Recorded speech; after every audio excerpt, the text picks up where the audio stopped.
George Orwell, porque escribo. Desde muy corta edad, quizá desde los 5 o 6 años, supe que cuando fuese mayor sería escritor. Entre los 17 y los 24 años traté de abandonar ese propósito, pero lo hacía dándome cuenta de que con ello traicionaba mi verdadera naturaleza y que tarde o temprano habría de ponerme a escribir libros. Era yo el segundo de 3 hermanos, pero me separaban de cada uno de los dos 5 años y apenas vi a mi padre hasta que tuve 8. Por esta y otras razones me hallaba solitario, y pronto fui adquiriendo desagradables hábitos que me hicieron impopular en mis años escolares. Tenía la costumbre de chiquillo solitario de inventar historias y sostener conversaciones con personas imaginarias, y creo que desde el principio se mezclaron mis ambiciones literarias con la sensación de estar aislado y de ser menospreciado. Sabía que las palabras se me daban bien, así como que podía enfrentarme con hechos desagradables creándome una especie de mundo privado en el que podía obtener ventajas a cambio de mi fracaso en la vida cotidiana. Sin embargo, el volumen de escritos serios, es decir, realizados con intención seria, que produje en toda mi niñez y en mis años adolescentes no llegó a una docena de páginas. Escribí mi primer poema a la edad de 4 o 5 años, se lo dicté a mi madre. Tan solo recuerdo de esa creación, que trataba de un tigre y que el tigre tenía dientes como de carne, frase bastante buena, aunque imagino que el poema sería un plagio de Tigre, Tigre, de Blake. A mis 11 años, cuando estalló la guerra de 1914 a 1918, escribí un poema patriótico que publicó el periódico local, lo mismo que otro, de 2 años después, sobre la muerte de Kitchener. De vez en cuando ya era un poco mayor, escribí malos e inacabados poemas de la naturaleza en estilo georgiano. También, unas 2 veces, intenté escribir una novela corta que fue un impresionante fracaso. Esa fue toda la obra con aspiraciones que pasé al papel durante todos aquellos años. Sin embargo, en ese tiempo me lancé de algún modo a las actividades literarias. Por lo pronto, con material de encargo que produje con facilidad, rapidez y sin que me gustara mucho. Aparte de los ejercicios escolares, escribí vers d'occasion, poemas semicómicos que me salían en lo que me parece ahora una asombrosa velocidad. A los 14 escribí toda una obra teatral rimada, una imitación de Aristófanes, en una semana aproximadamente, y ayudé en la redacción de revistas escolares, tanto en los manuscritos como en la impresión. Esas revistas eran de lo más lamentablemente burlesco que pueda imaginarse, y me molestaba menos en ellas de lo que ahora haría en el más barato periodismo. Pero junto a todo esto, durante 15 años o más, llevé a cabo un ejercicio literario, ir imaginando una historia continua de mí mismo, una especie de diario que solo existía en la mente. Creo que esta es una costumbre en los niños u adolescentes. Siendo todavía muy pequeño, me figuraba que era, por ejemplo, Robin Hood, y me representaba a mí mismo como héroe de emocionantes aventuras, pero pronto dejó mi narración de ser groseramente narcisista y se hizo cada vez más la descripción de lo que yo estaba haciendo y de las cosas que veía. Durante algunos minutos fluían por mi cabeza cosas como estas: empujó la puerta y entró en la habitación. Un rayo amarillo de luz solar, filtrándose por las cortinas de muselina, caía sobre la mesa, donde una caja de fósforos, medio abierta, estaba junto al tintero. Con la mano derecha en el bolsillo, avanzó hacia la ventana. Abajo, en la calle, un gato con piel de concha perseguía una hoja seca, etcétera, etcétera. Este hábito continuó hasta que tuve unos 25 años, cuando ya entré en mis años no literarios. Aunque tenía que buscar, y buscaba las palabras adecuadas, daba la impresión de estar haciendo contra mi voluntad ese esfuerzo descriptivo bajo una especie de coacción que me llegaba del exterior. Supongo que la narración reflejaría los estilos de los varios escritores que admiré en diferentes edades, pero recuerdo que siempre tuve la misma meticulosa calidad descriptiva. Cuando tuve unos 16 años descubrí de repente la alegría de las palabras. Por ejemplo, los sonidos las asociaciones de palabras. Unos versos de Paraíso Perdido, que ahora no me parecen tan maravillosos, me producían escalofríos. En cuanto a la necesidad de describir cosas, ya sabía a qué atenerme. Así, está claro qué clase de libros quería yo escribir, si puede decirse que entonces deseara yo escribir libros. Lo que más me apetecía era escribir enormes novelas naturalistas con final desgraciado, llenas de detalladas descripciones y símiles impresionantes, y también llenas de trozos brillantes en los cuales serían utilizadas las palabras, en parte, por su sonido. Y la verdad es que la primera novela que llegué a terminar, Días de Birmania, escrita a mis 30 años pero que había proyectado mucho antes, es más bien esa clase de libro. Doy toda esta información de fondo, porque no creo que se puedan captar los motivos de un escritor sin saber antes su desarrollo al principio. Sus temas estarán determinados por la época en que vive, por lo menos esto es cierto en tiempos tumultuosos y revolucionarios como el nuestro, pero antes de empezar a escribir habrá adquirido una actitud emotiva de la que nunca se librará por completo. Su tarea, sin duda, consistirá en disciplinar su temperamento o evitar atascarse en una edad inmadura, o en algún perverso estado de ánimo, pero si escapa de todas sus primeras influencias, habrá matado su impulso de escribir. Dejando aparte la necesidad de ganarse la vida, creo que hay 4 grandes motivos para escribir, por lo menos para escribir prosa. Existen en diverso grado en cada escritor, y concretamente en cada uno de ellos varían las proporciones de vez en cuando, según el ambiente en que vive. Son estos motivos: 1. El egoísmo agudo. Deseo de parecer listo, de que hablen de uno, de ser recordado después de la muerte, resarcirse de los mayores que le despreciaron a uno en la infancia, etc., etc. Es una falsedad pretender que no es este un motivo de gran importancia. Los escritores comparten esta característica con los científicos, artistas, políticos, abogados, militares, negociantes de gran éxito, o sea con la capa superior de la humanidad. La gran masa de los seres humanos no es intensamente egoísta. Después de los 30 años de edad abandonan la ambición individual, muchos casi pierden incluso la impresión de ser individuos y viven principalmente para otros, o sencillamente los ahoga el trabajo. Pero también está la minoría de los bien dotados, los voluntariosos decididos a vivir su propia vida hasta el final, y los escritores pertenecen a esta clase. Habría que decir los escritores serios, que suelen ser más vanos y egoístas que los periodistas, aunque menos interesados por el dinero. 2. Entusiasmo estético.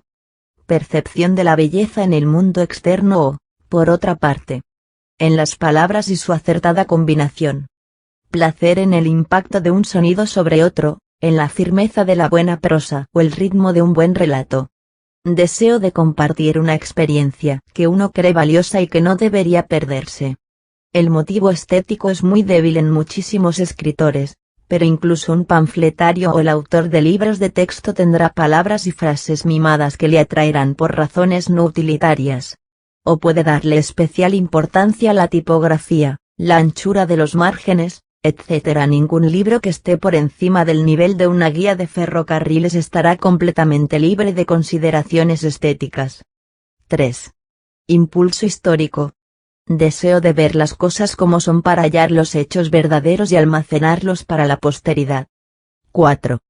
Propósito político, y empleo la palabra político en el sentido más amplio posible. Deseo de empujar al mundo en cierta dirección, de alterar la idea que tienen los demás sobre la clase de sociedad que deberían esforzarse en conseguir. Insisto en que ningún libro está libre de matiz político. La opinión de que el arte no debe tener nada que ver con la política ya es en sí misma una actitud política.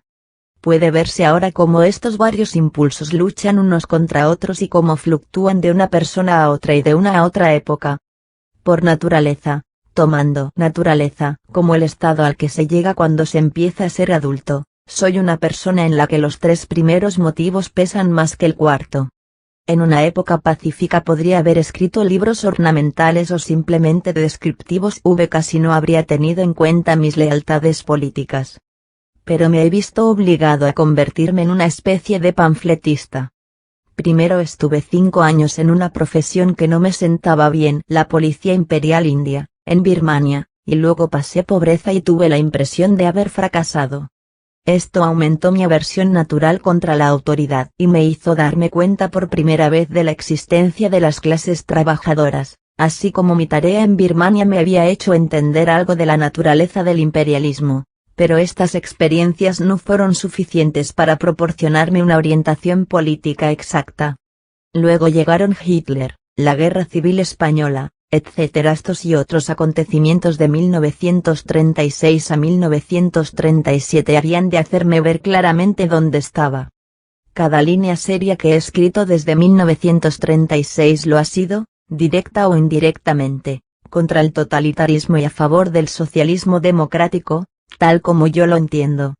Me parece una tontería, en un periodo como el nuestro, creer que puede uno evitar escribir sobre esos temas.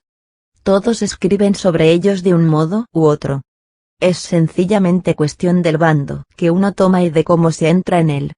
Y cuanto más consciente es uno de su propia tendencia política, más probabilidades tiene de actuar políticamente sin sacrificar la propia integridad estética e intelectual. Lo que más he querido hacer durante los 10 años pasados es convertir los escritos políticos en un arte.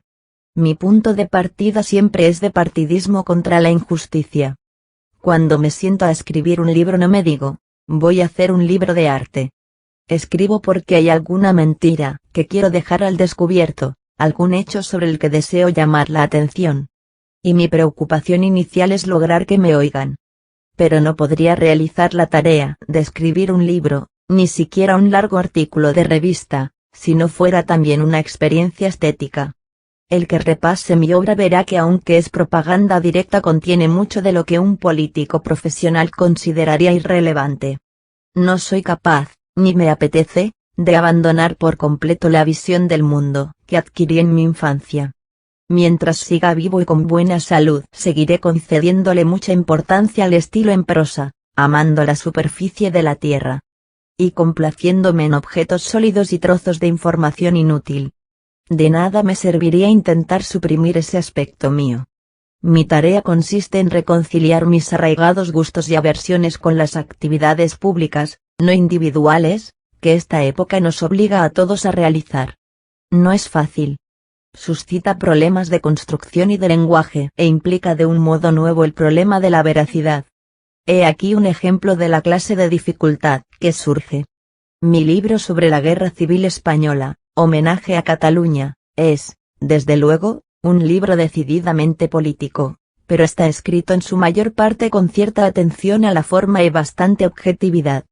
Procuré decir en él toda la verdad sin violentar mi instinto literario. Pero entre otras cosas contiene un largo capítulo lleno de citas de periódicos y cosas así, defendiendo a los trotskistas acusados de conspirar con Franco. Indudablemente, ese capítulo, que después de un año o dos perdería su interés para cualquier lector corriente, tenía que estropear el libro. Un crítico al que respeto me reprendió por esas páginas. ¿Por qué ha metido usted todo eso?, me dijo. Ha convertido lo que podía haber sido un buen libro en periodismo. Lo que decía era verdad, pero tuve que hacerlo. Yo sabía que muy poca gente en Inglaterra había podido enterarse de que hombres inocentes estaban siendo falsamente acusados.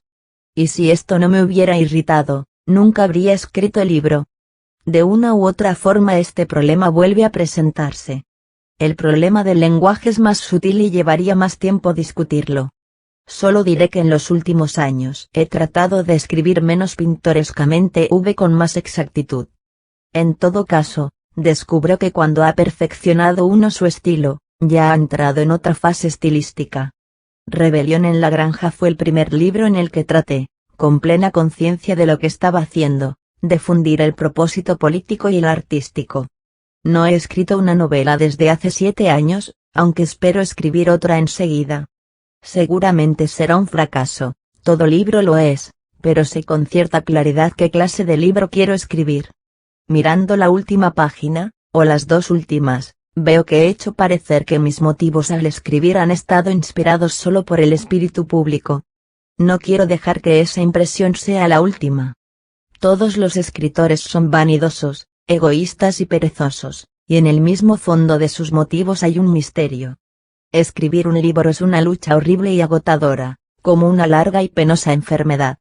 Nunca debería uno emprender esa tarea si no le impulsara algún demonio al que no se puede resistir y comprender. Por lo que uno sabe, ese demonio es sencillamente el mismo instinto que hace a un bebé lloriquear para llamar la atención. Y, sin embargo, es también cierto que nada legible puede escribir uno si no lucha constantemente por borrar la propia personalidad. La buena prosa es como un cristal de ventana. No puedo decir con certeza cuál de mis motivos es el más fuerte, pero sé cuáles de ellos merecen ser seguidos. Y volviendo la vista a lo que llevo escrito hasta ahora, veo que cuando me ha faltado un propósito político es invariablemente cuando he escrito libros sin vida y me he visto traicionado al escribir trozos llenos de fuegos artificiales, frases sin sentido, adjetivos decorativos y, en general, tonterías.